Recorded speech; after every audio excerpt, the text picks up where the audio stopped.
Alors j'ai oublié d'appuyer le bouton d'enregistrement. Je recommence. Donc comment tu t'appelles déjà? Dimitri. Dimitri. Et tu es d'où? Paris. Hein? Et qu'est-ce qui t'amène ici exactement? Le travail, je travaille dans la Silicon Valley, chez Apple. Donc tu as tout laissé tomber pour venir voir Apple? Oui, pretty much. Il n'y avait rien qui te retenait à Paris alors? Non. Ah, d'accord. Tu es encore jeune? Ouais. Et tu as accepté l'aventure de venir ici ou justement tu voulais venir ici? C'est intéressant, j'ai toujours été intéressé par un peu la boîte en particulier, en l'occurrence, mais aussi... Tu as toujours utilisé un Apple? Oui. Non, mais je veux dire, c'est pas uniquement ça qui m'a fait venir ici, il y a aussi le fait de partir à la découverte un peu de l'Amérique. D'accord. On dit beaucoup de choses, on peut voir après... Et maintenant que tu as découvert l'Amérique, tu veux rester ou tu veux repartir? Non, il y a des choses à voir, et c'est vrai que...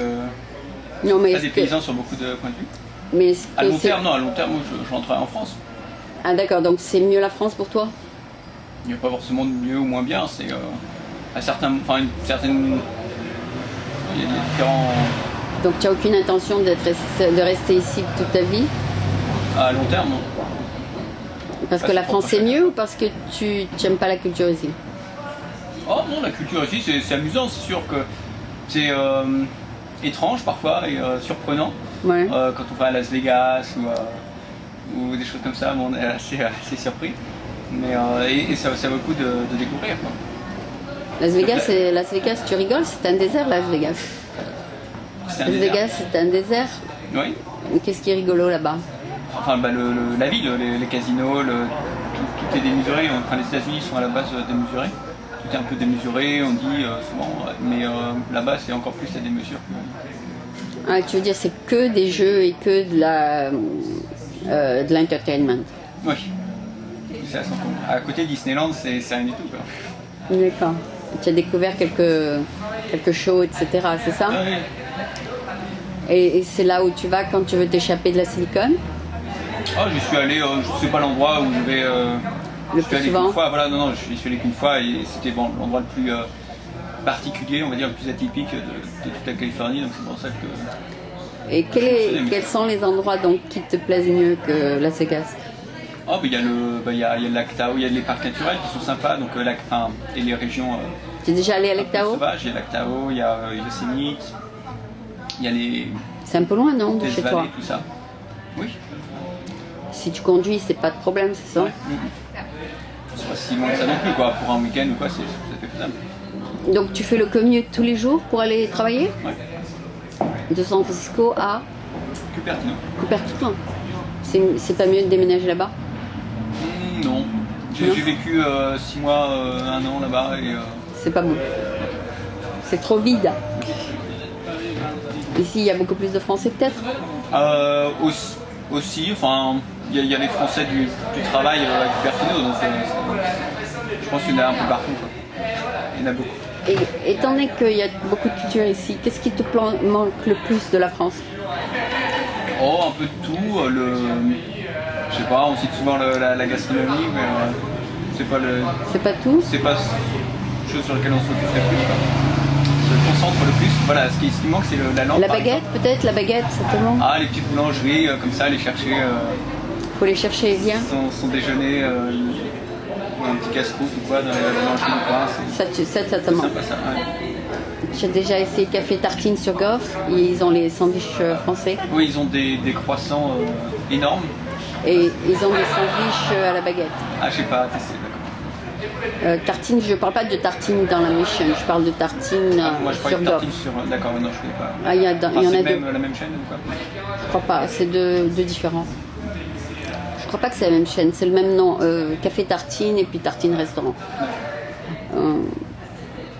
Et donc, étant donné que tu peux pas nous révéler ce que tu fais à Paul, peux-tu nous expliquer, étant donné que j'ai jamais entendu parler de ce dont tu m'as parlé il y a 10 minutes, peux-tu nous parler de cette conférence dont tu viens de parler? Parce que tout le monde entend parler de Macworld, mais l'autre, franchement, j'ai jamais entendu parler.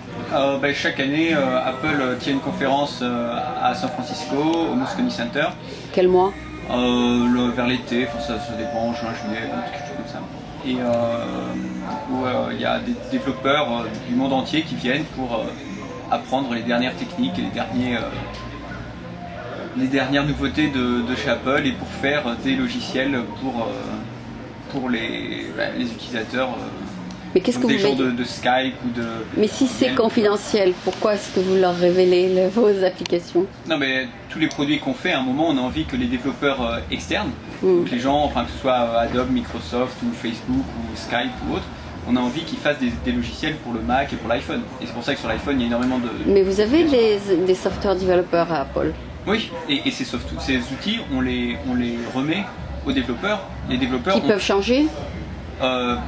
On donne tous les outils qu'il faut aux développeurs pour qu'ils puissent fabriquer les meilleures applications possibles. Et on a envie, c'est dans l'intérêt d'Apple que les développeurs externes fassent des applications géniales pour l'iPhone et le Mac. Donc on leur et après ils les revendent à Apple? Leur logiciel, ils les vendent aux clients, aux gens comme vous. Bon, ils vendent le logiciel le client développe quelque chose et vous le revendent? Le client, non, quand je parle de client, je parle d'utilisateur final. Ouais.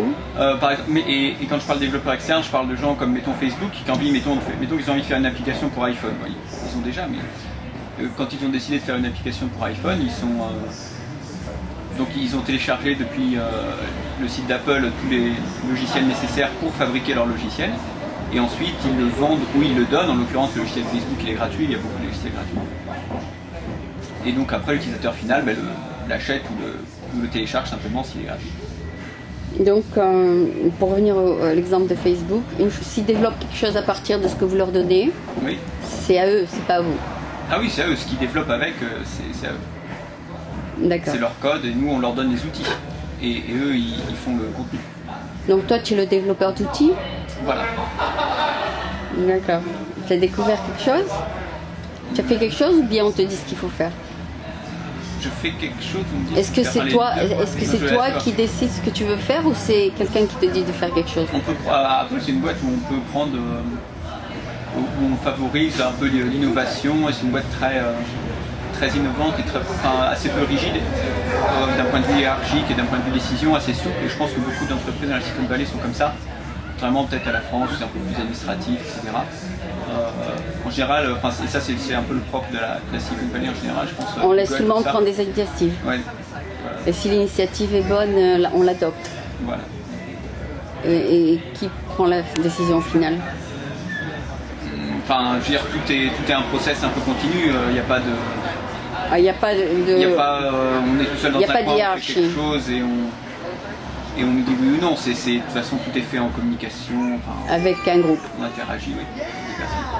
Vous êtes, par exemple, votre team est de combien de personnes? Bon, ça dépend. Vous êtes comme une dizaine de personnes. C'est comme une équipe de football alors? Oui. Il y a la défense et l'offense et le quarterback et le... Vous avez l'offense et la défense et tout ça? Oui, je sais pas quand. Tu vas regarder le match aujourd'hui? Je ne connais pas de... Non, je ne sais pas de quel match il s'agit, je n'ai pas entendu parler. C'est le match final du football américain. C'est la finale du Super Bowl? Oui, c'est aujourd'hui à 3h30. Ah d'accord. Il est 3h30? Ouais, je pense. Ouais. Tous les Américains doivent être devant la télé. Voilà, moi je ne suis pas au courant. Tous les bars là sur la... Ah oui, non, au contraire, sont pleins. Hein. Oui, je viens de passer sur la 16e, il y avait plein de monde. Il y avait un bar et dehors, ils faisaient des barbecues. Tu es très photogénique. Je te remercie de nous avoir accordé une petite interview. Et enchanté d'avoir fait ta connaissance. D'accord. Merci beaucoup.